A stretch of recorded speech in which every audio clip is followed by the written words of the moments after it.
Hello viewers, இன்னைக்கு நம்ம லட்டு செய்கிறது எப்படி அப்படிங்கிறத பார்க்க போகிறோம். இந்த கப்புக்கு 2 கப் கடலை மாவு எடுத்துருக்கிறேன். 1 பிஞ்ச் எல்லோ ஃபுட் கலர்.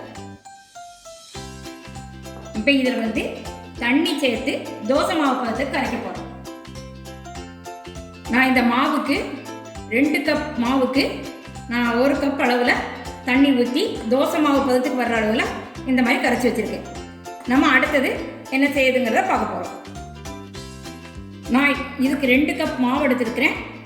அதே போல் 2 கப் ஜீனி எடுத்துருக்கேன். சுகர் சேர்க்குறேன். இதை ஒரு பேனில் இந்த சுகரை ஆட் பண்ணுறேன். இப்போ ஒரு அடுப்பில் ஆயில் ஹீட் பண்ண வச்சுருக்கிறேன். இந்த பக்கம் ஜீனி வச்சுருக்கேன். ஸ்டவ் ஆன் பண்ணி இந்த ஜீரா மூழ்கிற அளவு லேசாக தண்ணி சேர்ப்போம். 1 கப் தண்ணி சேர்த்துருக்கேன். இது ஜீனி கரைஞ்சி நல்லா கொதி வரட்டும். லட்டுக்கு ஃப்ளேவருக்காக பச்சை கற்பூரம் சொல்லி சூப்பர் மார்க்கெட்டுகளில் இருக்கும்.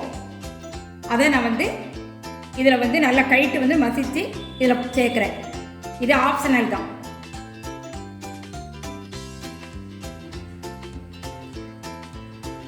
இது ரொம்ப பிஞ்ச் போட்டால் போதும், நல்ல ஃப்ளேவர் இருக்கும்.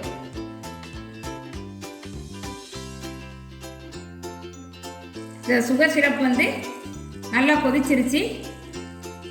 இந்த மாதிரி பிசு பிசு தன்மை வந்துருச்சு. இதோட 1/2 டீஸ்பூன் ஏலக்காய் தூள் நல்லா மிக்ஸ் பண்ணி விட்டுட்டு நம்ம ஸ்டவ் ஆஃப் பண்ணிடலாம்.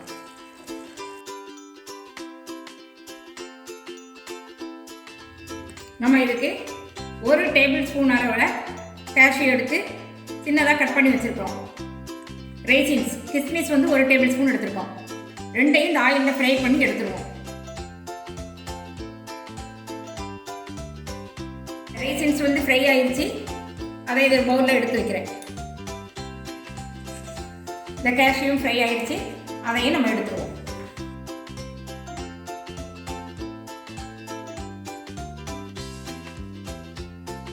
இந்த மாதிரி கண் ஓட்ட உள்ள கரண்டி எடுத்துக்கோங்க. இந்த மாவை நம்ம எப்படி இதை பூந்தியாக செய்ய போறோங்கிறத பார்க்க போறோம்.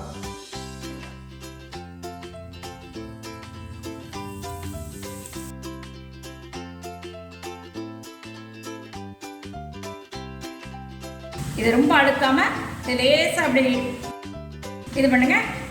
அந்த மாவு கூட கீழே இதாயிரும்.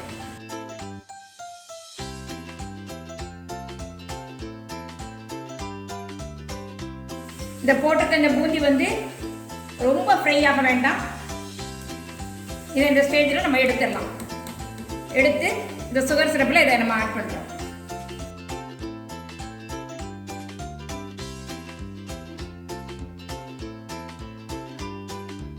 திரும்ப ஒரு தடவை நான் காட்டுறேன். ஆயில் நல்லா ஹீட் ஆயிடுச்சு. இந்த கரண்டியை திரும்ப நீங்கள் ஒரு தடவை வாஷ் பண்ணி எடுத்துக்கோங்க. அப்போ தான் அந்த இது நீட்டாக இருக்கும்.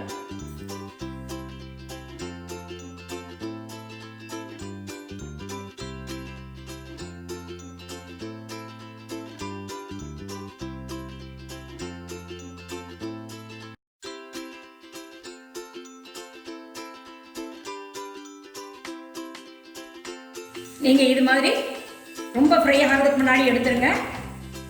இதே போல் மீதி இருக்கக்கூடிய மாவையும் நீங்கள் ஒவ்வொரு தடவை போடும் பொழுதும் அந்த கரண்டியை வாஷ் பண்ணிவிட்டு அதுக்கு பிறகு அதில் ஊற்றுங்க.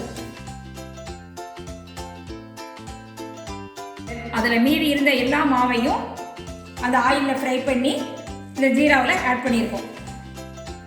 இதை நல்லா மிக்ஸ் பண்ணி விட்டுட்டு அப்படியே கொஞ்ச நேரம் நல்லா ஆற விடுங்க. ஆறின பிறகு நம்ம பிசைஞ்சு இதை லட்டாக உருட்ட போகிறோம். இந்த பூந்தி இப்போ கொஞ்சம் ஆறின உடனே இந்த சுகர் சிரப்பில் நல்லா ட்ரை ஆயிடுச்சு. இப்போ நம்ம இதை நல்லா கையால் அழுத்தி பிசைஞ்சிருவோம்.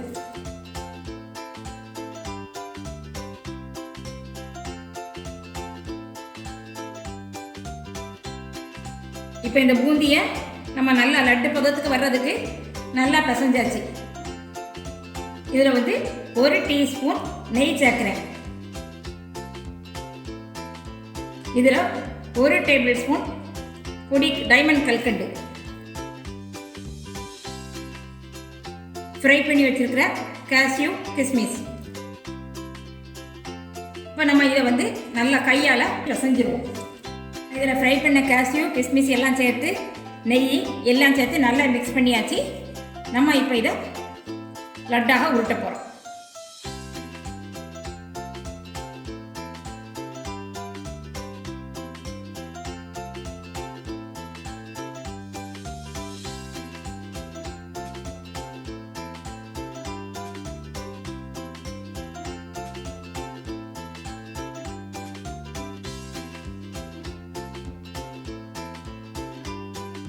நம்ம இப்படி எல்லா லட்டையும் நம்ம உருட்டியாச்சு. இப்போ இந்த லட்டை நம்ம உருட்டி சர்விங் பிளேட்டுக்கு நம்ம மாற்றியாச்சு. வீட்டில் இருக்கிற பொருள்களை வச்சு லட்டு செய்கிறது எப்படிங்கிறத இந்த வீடியோவில் நம்ம இன்றைக்கி பார்த்துருக்குறோம். இந்த வீடியோ உங்களுக்கு பிடிச்சிருந்தா லைக் பண்ணுங்கள், ஷேர் பண்ணுங்கள், சப்ஸ்கிரைப் பண்ணுங்கள்.